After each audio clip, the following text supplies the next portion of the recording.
ओम शांति। ओम शांति। ओम शांति। बाबा कह रहे मीठे बच्चे, मुख्य दो बातें सबको समझानी है। एक बाप को याद करो, दूसरा 84 के चक्र को जानो, फिर सारे प्रश्न समाप्त हो जाएंगे। अगर किसी को भी बाप का परिचय मिल गया और 84 जन्मों का चक्र पता चल जाए कि इस जन्म में हम ऐसा करके आए, इस जन्म में ऐसा करके आए हैं, तो इस जन्म में जो हम क्वेश्चन करते हैं भगवान से कि भगवान मेरे साथ ऐसा क्यों, तो 84 का चक्र देखने से सारा कुछ समाप्त हो जाएगा। तो इसीलिए बाबा कहता अपने 84 जन्मों को भी याद करो और बाप को याद करो। प्रश्न है, बाप की महिमा में कौन से शब्द आते हैं और जो श्री कृष्ण की महिमा में नहीं आ सकते हैं? उत्तर है वृक्षपति एक बाप है। वृक्षपति मतलब बीज रूप। एक शिव बाबा है जो परम आत्मा है। श्री कृष्ण को कभी भी वृक्षपति नहीं कहेंगे, क्योंकि वो गर्भ से जन्म लेता है, एक देहधारी है। वो किसी का बीज रूप कैसे हो सकता है? पिताओं का भी वो पिता, पतियों का भी वो पति, एक निराकार शिव बाबा को ही कहा जाता है, श्री कृष्ण को नहीं। दोनों की महिमा अलग अलग स्पष्ट करो। दोनों कहीं भी जाएंगे तो श्री कृष्ण और शिव बाबा दोनों की महिमा के बारे में बताना है, लेकिन दोनों अलग हैं। ये नहीं कि शिव बाबा के जगह में कृष्ण का नाम डाल दिया गया तो उसको हम सही बता दें, नहीं। प्रश्न आज दूसरा है, तुम बच्चे गांव गांव में कौन सा ढिंढोरा पिटवा दो?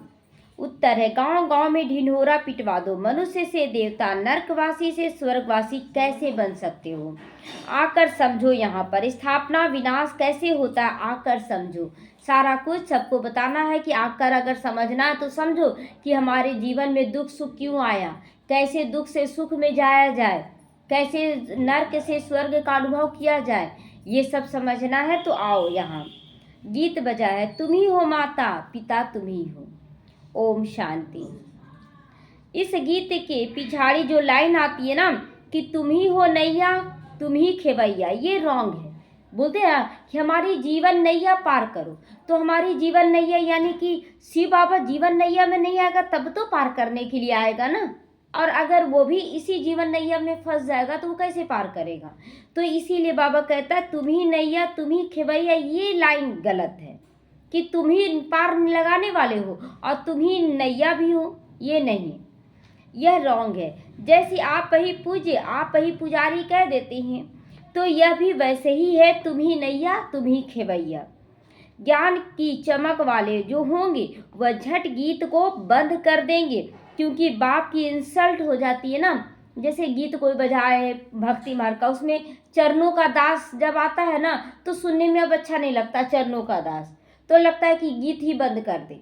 तो उसी तरह यहाँ पर जब बाबा के लिए आता है कि तुम ही नैया तुम ही खेवैया या फिर तुम ही पूज्य तुम ही पुजारी, ये सब लाइन अगर आए तो हमें बंद कर देना चाहिए, हमें नहीं सुनना है अपने बाबा का इंसल्ट।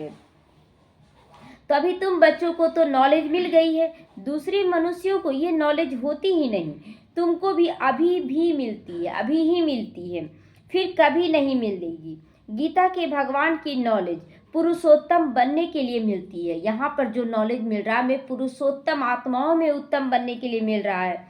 तो इतना समझते हैं सभी, परंतु कब मिलती है, कैसे मिलती है, यह भूल गए हैं। गीता का ज्ञान सर्वोत्तम बनाने के लिए मिला, लेकिन कब मिला, कैसे मिला, कौन दिया, ये सब कुछ भूल गए हैं। गीता है ही धर्म की स्थापना का शास्त्र, और कोई शास्त्र धर्म स्थापन अर्थ नहीं होता है।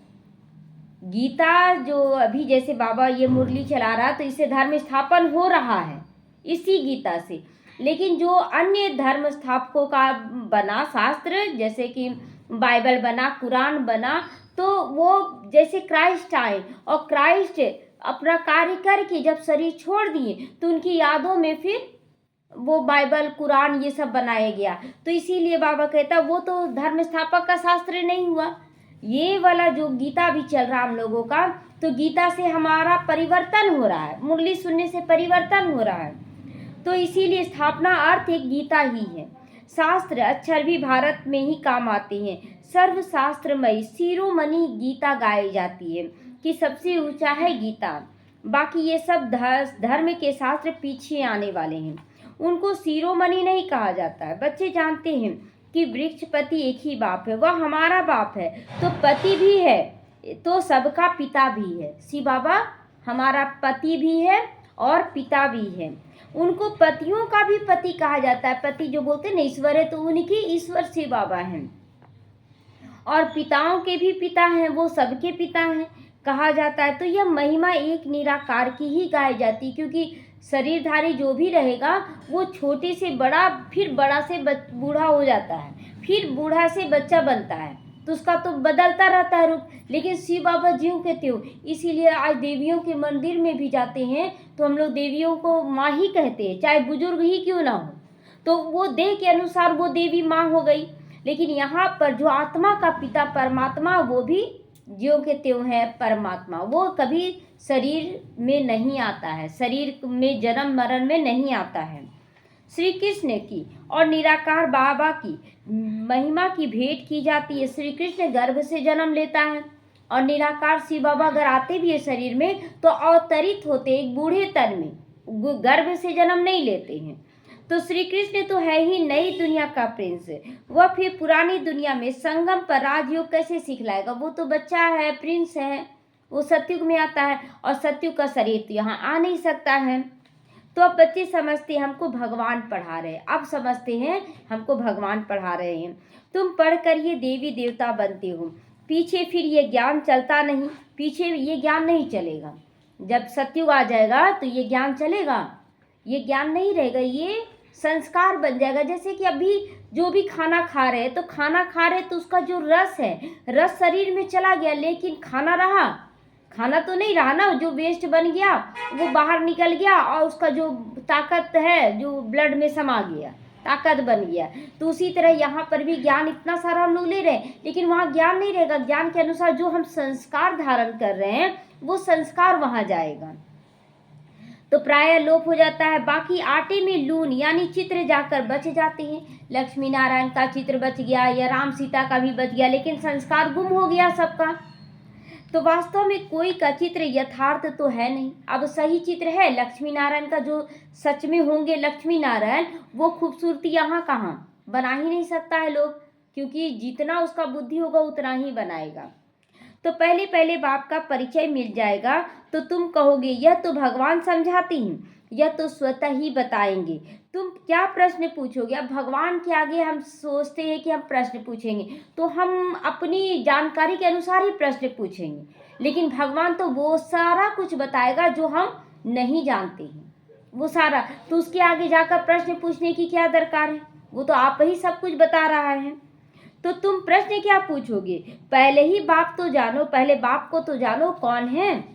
तो बाप आत्माओं को कहते बच्चे मुझे याद करो, बस 2 बात याद कर लो। बाप कहते मुझे याद करो और 84 जन्मों को याद करो। 84 जन्म अगर याद आ जाए हम क्या करके आए हैं तो हमारा क्वेश्चन ही समाप्त हो जाएगा।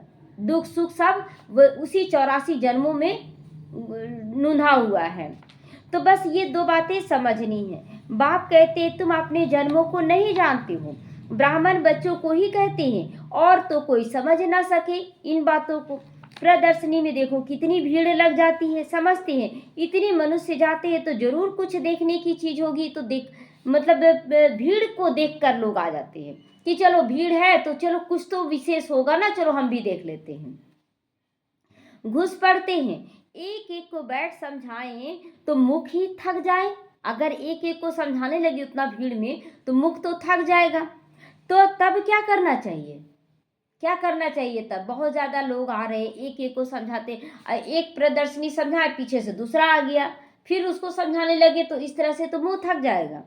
तो प्रदर्शनी मास भर चलती रहे, 1 महीना का बोलता है बाबा कि प्रदर्शनी अभी चल रहा है ना, इसीलिए अभी 45 दिनों का कुंभ के मेले में चल रहा ना, कितना भारी वहाँ पर संदेश पहुँच रहा है सबको। तो ये चलती रहे, तब कह सकते आज भीड़ है कल परसों आना, तब बोलेंगे कि हाँ आज बहुत भीड़ है तो कल परसों आना। सो भी जिसको पढ़ाई की चाहना होगी ना, अथवा मनुष्य से देवता बनना चाहते, उनको ही समझाना है। अब सारे लोग आ रहे, एक घुस गए देखने के लिए, केवल घूमने के लिए, तो परख करके सबको समझाना। ऐसा नहीं कि सबको बोलते जा रहे नहीं। तो एक ही लक्ष्मी नारायण का चित्र अथवा बैज दिखलाना चाहिए बाप द्वारा या विष्णुपुरी का मालिक बन सकते हो। बाप द्वारा या विष्णुपुरी का तुम भी मालिक बन सकते हो। अभी भीड़ है, सेंटर पर आना। जब बोले ना प्रदर्शनी में नहीं होगा तो सेंटर पर आना, तो सेंटर पे समझाएंगे। एड्रेस तो लिखी हुई है ना, बाकी ऐसे ही कह देंगे यह स्वर्ग है, यह नर्क है। इसमें समझेंगे क्या मनुष्य इसमें कुछ नहीं समझेंगे, टाइम वेस्ट हो जाता है। तो ऐसे तो पहचान भी न सके यह बड़ा आदमी, साहूकार या गरीब है, पहचान भी नहीं सकेंगे कौन कैसा। सब तो मेला में जाता है तो सब पहन के जाता है अच्छा से। तो आजकल ड्रेस आदि ऐसी पहनते जो कोई समझ ना सके कि अमीर है कि गरीब है। सब एक जैसा पहनता है कि नहीं, पता ही नहीं चलता है। तो पहले पहले बाप का परिचय देना है। बाप स्वर्ग की स्थापना करने वाला है, तो अब यह बनना है। एम ऑब्जेक्ट खड़ी है हमारे सामने। बाप कहते हैं ऊंचे से ऊंचा मैं हूँ, मुझे तुम याद करो। यही वशीकरण मंत्र है कि मन को मेरी याद में लगा दो। बाप कहते माँ मेकम याद करो, तुम्हारे विक्रम विनाश होंगे और विष्णुपुरी में तुम आ जाओगे। तो बाबा को बहुत प्यार से याद करना, ज्ञान युक्त योग युक्त होकर याद करना है।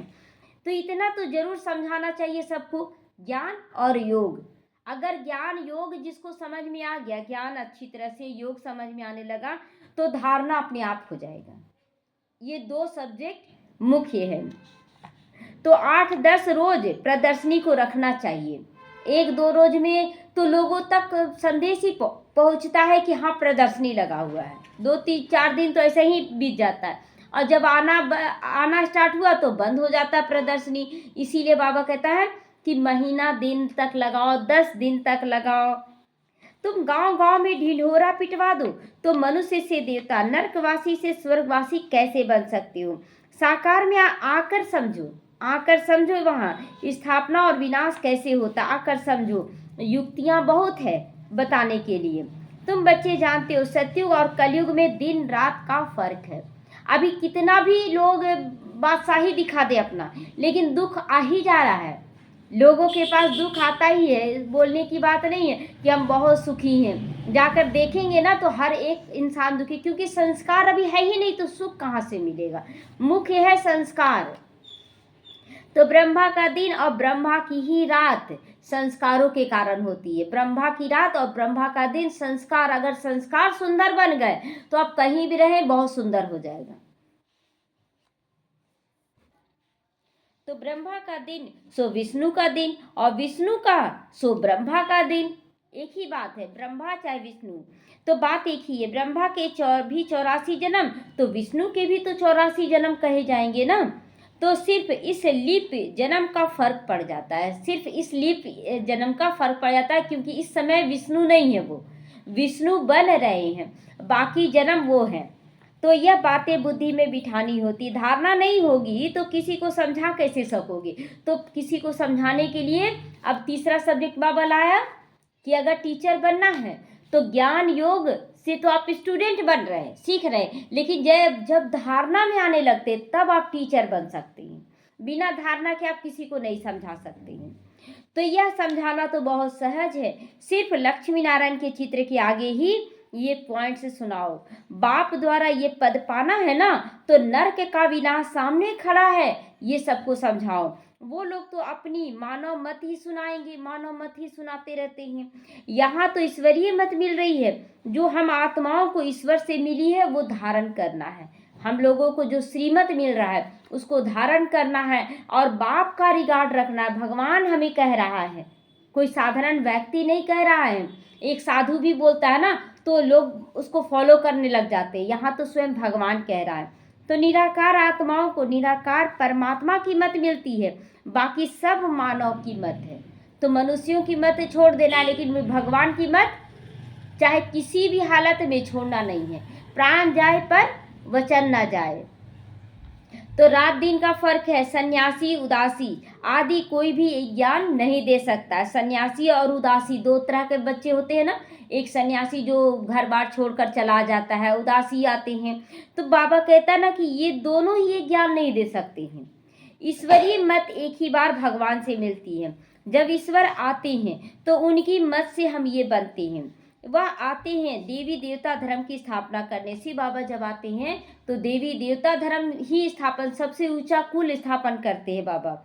तो यह भी पॉइंट धारण करनी चाहिए जो समय पर काम आए। मुख्य बात थोड़े में ही समझाई तो काफ़ी है। मुख्य बात कि भगवान मैं कौन, मेरा कौन, अगर समझा दिए यही मेन है। परिचय तो दे दिए ना, तो एक लक्ष्मी नारायण के चित्र पर समझाना भी काफ़ी है। तो यह है हमारा लक्ष्य। इसी का चित्र लगा हुआ है मंदिरों में या सब जगह। भगवान ने ये नई दुनिया रची है। भगवान ने ही पुरुषोत्तम संगम युग पर इन्हों को पढ़ाया था। इस संगम युग का किसी को भी पता नहीं है, संगम युग का किसी को नहीं। संगम तो युगे युगे कह देते हैं, हर युग के बाद दूसरा युग आता है तो बीच का संगम होता है, लेकिन वो पुरुषोत्तम युग थोड़ा ही है। तो बच्चों को ये सब बातें सुनकर कितना खुश हो जाना चाहिए कि हम उस पुरुषोत्तम युग में पहुंच गए जहां हम नर से नारायण और नारी से लक्ष्मी बन रहे हैं। सुनकर फिर सुनाने में और ही खुशी होती है। जब ये नशा चढ़ जाए तो हम दूसरों को भी सुनाएंगे तो नशा चढ़ेगा अपने अंदर। सर्विस करने वालों को तो ब्राह्मण कहेंगे, जो सर्विस करेंगे बाबा उन्हों को ब्राह्मण कहेंगे। तुम्हारे कक्ष बगल में गीता है। कक्ष मतलब यहाँ पर काख के पास रखते हैं ना गीता, तो बाबा कहते हैं तुम्हारे बगल में गीता रखना है। सुनकर फिर सुनाने में और खुशी होगी। ब्राह्मणों में भी लेकिन सब नंबरवार है। नंबरवार हैं कि नहीं ब्राह्मणों में? तो कोई ब्राह्मण तो बहुत नामी ग्रामी है, तो बहुत कमाई करते हैं, कोई तो खाने के लिए भी मुश्किल मिलेगा किसी को। तो कौन से ब्राह्मण? अभी सब ब्राह्मण तैयार हो रहे हैं। कोई है कि ज्ञान योग धारणा सेवा चारों सब्जेक्ट में अच्छा बन जा रहे हैं, और कोई है केवल ज्ञान योग धारणा में आ रहे हैं, सेवा नहीं कर रहे हैं, और कोई ज्ञान योग तक सीमित है, वो धारणा भी नहीं कर रहे। तो इसी से ना हमारा कमाई भी तय हो रहा है। कमाई घट रहा है 25-25-25%, यानी 100% होता है चारों सब्जेक्ट। तो अगर आप सेवा नहीं कर रहे हैं तो आपका 75% ही जमा हो रहा है। अगर आप धारणा नहीं कर रहे तो आपका 50% जमा हो रहा है। अगर योग नहीं करे केवल बाबा बाबा कर रहे तो 25% ही जमा हो रहा है। तो हम सब चेक करें कि हम लोग चारों सब्जेक्ट में अच्छे हैं कि कितना परसेंट है, अपने अंदर ही चेक करें। कोई ब्राह्मण भी लखपति होते हैं तो बड़ी खुशी से नशे से कहते हैं हम ब्राह्मण कुल के हैं। सच्चे सच्चे ब्राह्मण कुल का तो किसी को पता नहीं। अभी हम सच्चे ब्राह्मण कुल में हैं, ब्रह्मा द्वारा संतान बने हैं, तो ब्राह्मण उत्तम माने जाते हैं। तब तो ब्राह्मण खिलाते ना, कोई भी चीज़ होता है, शादी ब्याह हो या कोई भी काम हो, शुभ कार्य हो, कोई भी कार्य हो, उसमें ब्राह्मणों को जरूर खिलाते हैं। तो ब्राह्मण ही सबसे मुख्य है कि और कौन से ब्राह्मण, ये सब चेक करना अपने अंदर। देवता क्षत्रिय या वैश्य शूद्र धर्म वालों को कभी खिलाएंगे? ब्राह्मण के जगह में देवता को या क्षत्रिय को, वैश्य को और शूद्र को खिलाएंगे? देवता का ही ब्राह्मणों का ही मान होता है, तो ब्राह्मणों को ही खिलाते। इसीलिए बाबा कहते तुम ब्राह्मणों को अच्छी रीति समझाओ। अब ब्राह्मणों को भी बाबा समझाने के लिए कहता है। बहुत ऐसे ब्राह्मण हैं जो समझते भी हैं। एक जगह गए थे तो ब्राह्मण कोई अहंकार नहीं दिखाए थे, उनको बोले थे ना कि आप पूजा ये जो कर रहे हैं गणेश जी का, तो इसका मतलब तो कोई नहीं समझ रहा, केवल चढ़ा रहा। बोले क्या करें, ऐसा ही अंधश्रद्धा के ही लोग यहाँ आते हैं, तो उन लोग मानते हैं। अब बहुत ब्राह्मण सोचते मेरा बिजनेस ठप हो जाएगा, उन लोग गुस्साते भी हैं। तो बहुत ऐसे ब्राह्मण हैं। तो ब्राह्मणों का भी संगठन होता है, उनकी जांच कर चले जाना चाहिए। पहले जांच करो वो सुनने लायक है कि नहीं, नहीं सुनने लायक है तो चुप हो जाना चाहिए। तो ब्राह्मणों का भी संगठन होता है। कहीं कहीं तो ब्राह्मण बहुत खुश होते हैं कि अच्छा है, बहुत अच्छा ज्ञान है, दिया जाए, और कहीं कहीं सुनाना तक नहीं चाहेंगे, सुनना तक नहीं चाहेंगे। तो बाबा कहता है अगर समझाने भी जाओ तो पहले परखो कि वो समझने लायक हैं या नहीं। ब्राह्मण तो प्रजापिता ब्रह्मा की संतान होने चाहिए, हम उनकी संतान बने हैं, इसलिए हम लोग सच्चे ब्राह्मण हैं। ब्रह्मा किसका बच्चा है ये भी समझाना चाहिए, जांच करनी चाहिए कहाँ कहाँ उन्हों के संगठन होते हैं। तुम बहुतों का कल्याण कर सकते हो। वानप्रस्थ स्त्रियों की भी सभाएं होती हैं। वानप्रस्थ बहुत सारी माताएं भी वानप्रस्थ ले लेती है, संन्यास ग्रहण करती हैं। तो बाबा को कोई समाचार थोड़े ही देते हम कहाँ कहाँ गए। बहुत ऐसे बच्चे हैं कि कहाँ जा रहे हैं सेवा में, ये सब कोई बताते ही नहीं। तो हम लोगों को ना बताना है निमित्त को, चाहे वो सुनने लायक हो या ना हो, लेकिन अपना काम है हमको बता देना। हाँ यहाँ पर हम जा रहे हैं सेवा करने, यहाँ जा रहे हैं, निमित्त को बताना माना बाबा को बताना। यहाँ पर भी जैसे ब्रह्मा बाबा को लोग बताया तो शिव बाबा भी सुन लिया ना। तो सारा जंगल भरा हुआ है, जहाँ भी जाओ शिकार करके आना है। तो भेड़ बकरी का शिकार नहीं करना है कि चलो दे दिए, शेर शेरनी का शिकार करना है। शेर का ही ना शिकार करने राजा लोग जाता है। तो प्रजा बना कर ही आना, राजा भी बना सकते हो। अब देखना है कि क्या बनाते हो, राजा बनाते हो या प्रजा केवल बनाते हो। सर्विस तो ढेर है। शाम को 5 बजे छुट्टी मिलती है ना सबको, मिलती है कि नहीं सबको 5 बजे छुट्टी, 5 से 6 सेवा कर सकते। लिस्ट में नोट कर देना चाहिए, आज यहाँ जाना चाहिए, आज यहाँ जाना है। रोज हम अपना लिस्ट में लिख लें कि आज हमको यहाँ जाना, आज हमको यहाँ जाना है। बाबा युक्तियाँ बहुत बताते हैं ना कि कैसे करना है, कब करना है। बाप बच्चों से ही बात करते, यह पक्का निश्चय चाहिए कि मैं आत्मा हूँ। सबसे पहले ये निश्चय करने का जरूरत है क्या, मैं आत्मा हूँ, कि आप आत्मा हैं? आत्मा है ही, लेकिन बार बार याद क्यों दिलाना पड़ता है? क्योंकि हम बार बार शरीर समझ लेते हैं, मैं शरीर हूँ। तो बाबा परमात्मा हमको सुनाते हैं, धारण हमको करना है कि बाबा को? हमको करना है ना। तब बाबा पूज्य और पुजारी नहीं बनता, वो तो सदा पूज्य है। हमें पूज्य और पुजारी का रोल अदा करना है।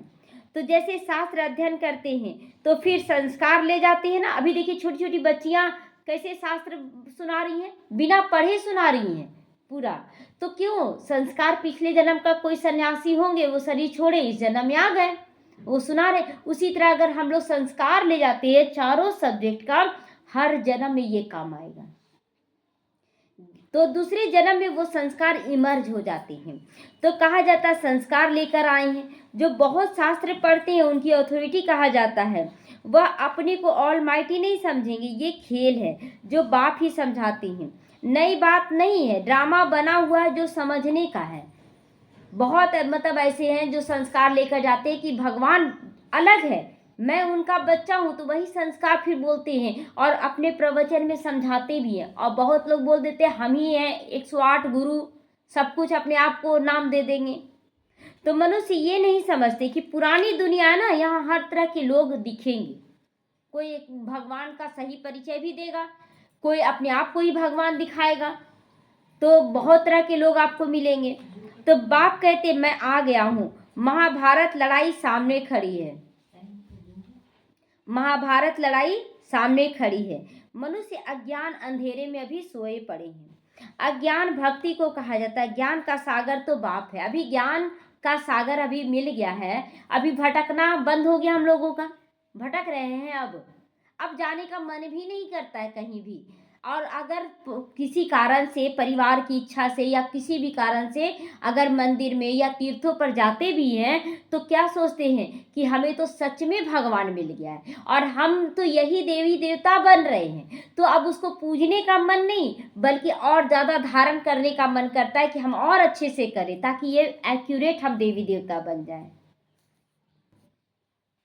तो बहुत जो भक्ति करते वह भक्ति के सागर है। भक्त माला भी है ना, भक्त माला के भी नाम इकट्ठे करने चाहिए। भक्तों की माला में कौन कौन है? हनुमान है, मीराबाई है, नारद मुनि, सबका भक्तों में नाम आता है ना।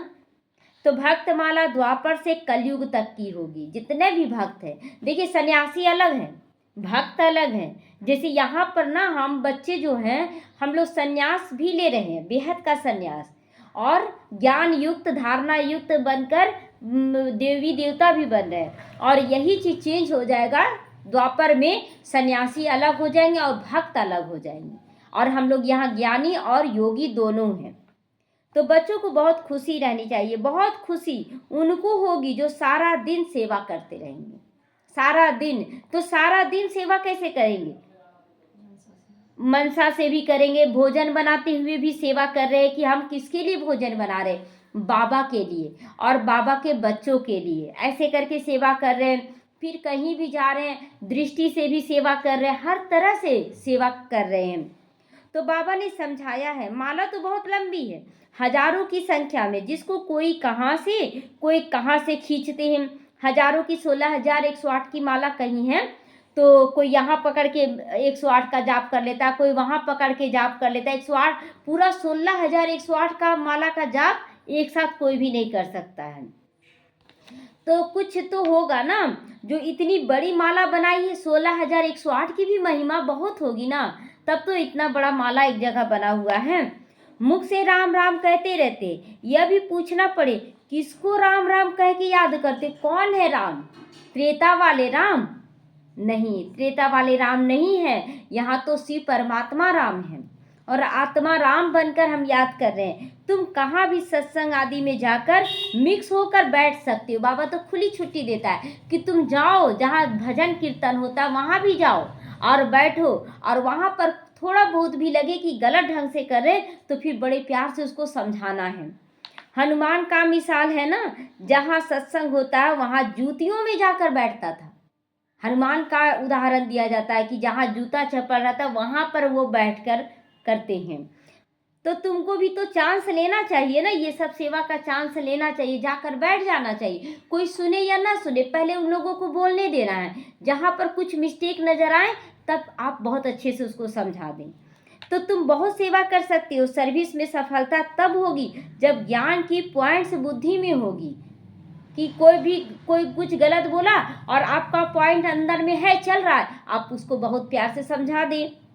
तो ज्ञान में मस्त होंगे ना, वही समझाएंगे। सेवा की अनेक युक्तियां हैं। बाबा आज कितना सारा युक्ति बता रहा। एक तो टाइमिंग भी बताया कि शाम को अगर किसी को टाइम नहीं रह, मतलब उस समय काम नहीं रहता 5 बजे, सुबह में मॉर्निंग वॉक जाते हैं लोग 4-5 बजे, उस समय कर सकती है। शाम को 5 बजे से 1 घंटा 6 बजे तक कर सकते हैं। फिर युक्ति रचने बोलते हैं कि जहाँ भजन कीर्तन हो रहा वहाँ जाओ, जहाँ प्रवचन हो रहा वहाँ जाओ। रामायण भागवत आदि भी बहुत बातें हैं जिस पर तुम दृष्टि दे सकते हो। रामायण में और भागवत गीता में बहुत ऐसा दृष्टांत है जो हम समझा सकते हैं। जैसे कि अभी अर्जुन का ही मिसाल ले ले कि हे अर्जुन, तुम इन आंखों से नहीं देख सकते, कौन बोल रहा है? फिर लक्ष्मण रेखा क्या है जिसको लांघना नहीं चाहिए, रावण कैसे पकड़ा, बहुत ऐसा दृष्टांत है। तो जिस पर तुम दृष्टि दे सकते हो। सिर्फ अंधश्रद्धा में बैठकर लोग सत्संग कर रहे हैं, तुमको थोड़ा ही करना वहां बैठकर, केवल सुनने के लिए तुमको नहीं जाना, समझाने के लिए जाना है। बोलो, हम तो आपका ही कल्याण चाहते हैं। यह भक्ति बिल्कुल अलग है, यह ज्ञान अलग है। ज्ञान एक ज्ञानेश्वर बाप ही देते, सेवा तो बहुत है। सिर्फ ये बताओ कि ऊंची से ऊंचा कौन है? ऊंचे से ऊंचा एक ही भगवान होता है और दुनिया में कोई भी नहीं होता है। इसीलिए देखिए, आत्मा का भी स्थान, इतना सारा शरीर का कर्मेंद्रिया है, लेकिन आत्मा का स्थान यहाँ दिया गया एकदम भ्रिकुटी में, सबसे ऊंचाई में। सारी कर्मेंद्रिया उससे नीचे, आंख भी नीचे हुआ ना, उसी तरह परमात्मा भी सबसे ऊंचाई में है। तो वही भगवान है। वर्षा भी उनसे हमें मिलता है, बाकी तो रचना है। बच्चों को सेवा का शौक होना चाहिए। कैसे हम समझाएं? तुम्हें रजाई करनी है ना, रजाई करनी है, तो रजाई करनी, तो उसके लिए प्रजा जरूर बनानी है, सबको संदेश जरूर देना है। तो यह महामंत्र कम थोड़े ही है कि बाप को याद करो तो अंतमति सो गति हो जाएगी। देखिए, घड़ी घड़ी जैसे कोई परिस्थिति आता है तो अचानक किसका नाम आता है? बाबा का नाम आता है कि बेटा बेटी भाई बहन पति पत्नी, किसका नाम आता है? जा रहे उसको बोलेंगे तो कोई ना कोई देहधारी याद आ जाता है। लेकिन जो भी परिस्थिति आए, बाबा देखो ऐसे हो रहा है, बाबा देखो आप आ जाओ, मतलब हर बात में बाबा, तब कहेंगे अंतमति सो गति होगा। तो अच्छा, मीठे मीठे सीखी लदे बच्चों प्रति माता पिता बाप दादा का याद प्यार और गुड मॉर्निंग। रूहानी बाप की रूहानी बच्चों को नमस्ते। हम रूहानी बच्चों की रूहानी माता पिता बाप दादा को याद प्यार, गुड मॉर्निंग और नमस्ते नमस्ते, शुक्रिया बाबा शुक्रिया। धारणा के लिए आज मुख्य सार है, बाप ने जो वशीकरण मंत्र दिया है यह सबको याद दिलाना। वशीकरण मंत्र कि अपने बाबा को याद करो और 84 जन्मों का चक्र याद करो। सेवा की भिन्न भिन्न युक्तियां रचनी है। भीड़ में अपना समय बर्बाद नहीं करना। भीड़ में अगर समझाएंगे, कोई कुछ बोल देता है, कोई कुछ बोल देगा और ही डिसर्विस हो जाता है। उस समय युक्ति युक्त होकर बहुत कम शब्दों में समझाना है। ज्ञान की पॉइंट्स बुद्धि में रख कर ज्ञान में मस्त रहना है। हनुमान की तरह सत्संगों में जाकर बैठना है और फिर उनकी भी सेवा करनी है। केवल सुनने के लिए नहीं जाना है, समझाने के लिए जाना है। तो खुशी में रहने के लिए सारा दिन सेवा करनी है। बाबा बहुत सेवा पर आज जोर दे रहा है, खूब सेवा करनी है, केवल बैठे नहीं रहना। क्यों बोल रहा है बाबा? अब समय बहुत कम बचा है और प्रजा बनाना है सबको, तो इसीलिए आप अपना प्रजा बनाइए। जितनी आत्माओं तक आप संदेश दे रहे वो आपकी प्रजा बनेगी, आपकी प्रजा बनेगी। वरदान है, मैं भल इसमें फिर किसी का भी नाम आ जाए कि वो दिया, लेकिन देने वाले का ही पहला नाम आएगा, उसी के अंडर में उसको रहना है। तो इसीलिए हम लोगों को सबको प्रजा जरूर बनाना है। मैं और मेरेपन का बलि चढ़ाने वाले संपूर्ण महाबली बनूं। वरदान है आज का कि मैं और मेरेपन का बलि चढ़ा दो। मैं ही समझा सकती हूँ या मेरे से ही ये कार्य हो सकता नहीं। आप ये सोचे कि बाबा हमसे करवा रहा है, तो हद के कोई भी व्यक्ति या वैभव से लगाओ, यह है मेरापन का भाव। अभी क्या बोले कि जैसे कोई भी परिस्थिति आया, आप याद जा रहे अपने बेटे को बोलेंगे, जा रहे पति को बोलेंगे, तो ये क्या है, देवभान आ गया। तो हमें बाबा याद आना चाहिए और कोई व्यक्ति नहीं याद आना चाहिए। ना वस्तु वैभव धन है ना मेरे पास, जा रहे धन से कर लेंगे।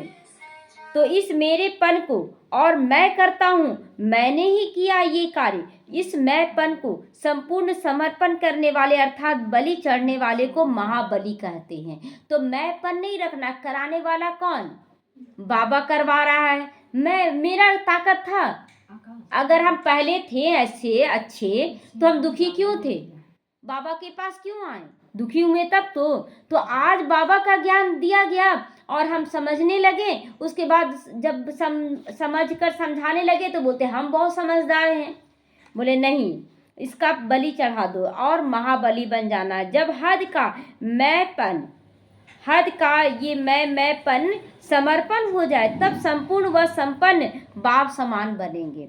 तो मैं कर रहा हूँ नहीं, बाबा करा रहा है। बाबा ही बच्चों को तैयार कर रहा है, बाबा चला रहा है। किसी भी बात में मैं के बजाय सदा नेचुरल भाषा में आ जाए कि बाबा करवा रहा है। हर बात में बाबा, हर बात में बाबा, मैं शब्द नहीं, कहीं भी मैं शब्द नहीं।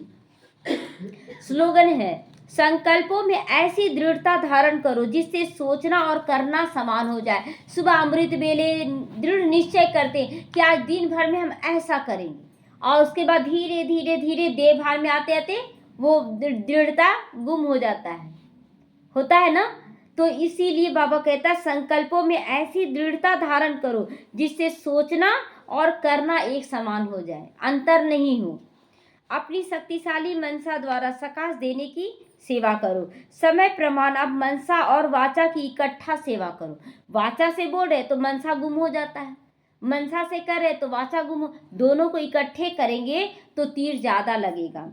तो लेकिन वाचा सहज सेवा हो गई, किसी को संदेश देना तो सहज हो गया, लेकिन मनसा को शुद्ध पवित्र बनाकर संदेश देना मतलब वो आत्मा नहीं एकदम गलत ढंग से व्यवहार कर रही है और हमें उसको ज्ञान में ले आना है। तो युक्ति रचे कि कैसे उसका दिल जीतना है पहले, उसके बाद उसको धीरे धीरे ज्ञान का डोज दे। मनसा पहले सेवा स्टार्ट होता है। तो मनसा में अटेंशन देने की बात है तो पहले उसकी शरीर को ना देखे। शरीर में क्या होता है कि चेहरा बना लिया, अरे बहुत ज्ञान सुन लिए ऐसे वैसे, और वही ज्ञान में आ जाए तो किसी और के द्वारा, फिर आप बोलेंगे हम तो इसको ज्ञान दिए थे, आया ही नहीं। एक भाई एक बहन है ना, तो ज्ञान दी एक भाई को, तो भाई बोले हमको ये सब ज्ञान नहीं सुनना है, और उसके बाद कुछ समय के बाद वो सारे पूरे परिवार ही ज्ञान में आ गए। तो आज तक वो बहन ताना देती हैं कि हम तो पहले से बताएं, लेकिन योग का जोहर नहीं था, योग का धार नहीं था, इसीलिए उस समय नहीं आया गया। तो इसीलिए बाबा कहता मनसा पे अटेंशन दो। इसीलिए सभी आत्माओं के प्रति मनसा में शुभ भावना शुभकामना के संकल्प हो, हमेशा शुभ भावना शुभकामना का संकल्प हो कि बाबा ये आपका बच्चा है, आप संदेश दिलाने ले जा रहे हैं, हर बात में बाबा। तो तब अटेंशन जाएगा, मैं कर रहा हूँ, मैं बोलने जा रहा हूँ नहीं। तो बोल में भी मधुरता हो, संतुष्टता हो, सरलता की नवीनता हो, सहज सफलता मिल जाएगी, सहज सफलता मिल जाएगा। और ये भी बात है, देखिए कल्प कल्प नुधा हुआ है कि एक बार वो संदेश देगा उससे नहीं आएगा, दूसरा बार वो संदेश देगा आ जाएगा, या तीसरा बार कोई और देगा तब उससे आएगा। ये सब नुधा हुआ है ड्रामा में। इसमें फंसना नहीं है कि हम गए ना तो संदेश दिए तो आ गया, ये भी फंसना नहीं चाहिए। क्योंकि अच्छा 33 करोड़ आत्मा तो फिक्स है, अब 33 करोड़ से एक आत्मा भी आप ज़्यादा कर सकते हैं नहीं ना ज़्यादा कर सकते, यानी कि जो फिक्स वही आएगी ना। तो ये ड्रामा में नूंधा हुआ है। हम ये नहीं सोचे कि हम दिए तो आया, नहीं, बस उन आत्माओं को आना था इसीलिए आया। बस बाबा, हम भाग्यशाली जो बाबा हमें निमित्त बना दिया। ओम शांति।